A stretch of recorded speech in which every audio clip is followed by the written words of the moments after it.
রাজনৈতিক পালাবদলের পর তৃণমূল কাউন্সিলরদের পদত্যাগের হিড়িক পড়ে গিয়েছে। এবার দেখাবো উত্তর ব্যারাকপুর পুরসভা, যেখানে পুরো প্রধান সহ মোট 15 জন কাউন্সিলর তারা পদত্যাগ করলেন একসঙ্গে।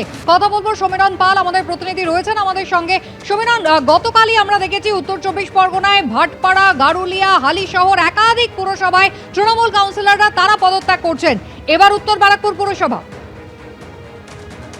হ্যাঁ দেখো, যেটা জানা যাচ্ছে যে উত্তর ব্যারাকপুর পুরসভা, যেখানে মোট 23টি ওয়ার্ড রয়েছে, তার মধ্যে 3 জন তৃণমূল কাউন্সিলর ইতিমধ্যে মৃত্যু হয়েছে।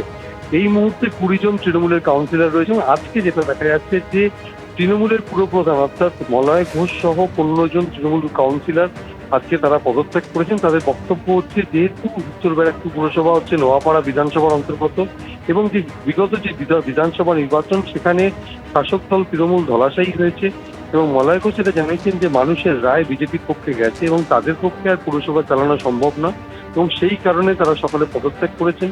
এর আগে তুমি জানো যে ভাটপাড়া পুরসভা, গারুলিয়া পুরসভা, হালিশহর পুরসভার তৃণমূল কাউন্সিলর একে একে পদত্যাগ করেন এবং ভাটপাড়া পুরসভার পুরপ্রধানও পদত্যাগ করেন। এবং আজকে গারুলিয়া পুরসভার তৃণমূলের পুরপ্রধান রমেন দাস, তারও পদত্যাগ করার কথা রয়েছে। এবং তারা যেহেতু পদত্যাগ করেছেন, তাদের বক্তব্য হচ্ছে যে আগামী দিনে নতুন সরকার রাজ্যে এসছে, তারা নতুন সরকার পরিচালনা করবে এবং নতুন পুরবোর্ড তৈরি হবে, নতুন করে নির্বাচন হবে।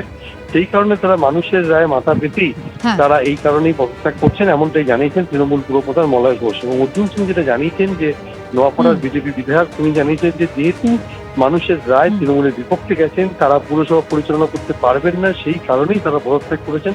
এবং যেহেতু তারা পদত্যাগ করেছে, পুরসভায় যাতে পুরো পরিষেবা, নাগরিক পুরো পরিষেবা যাতে কোনো রকম সমস্যা না হয়, সেদিকটা শাসক দল দেখবে, এমনটাই জানানো হয়েছে। সমীরণ, ধন্যবাদ।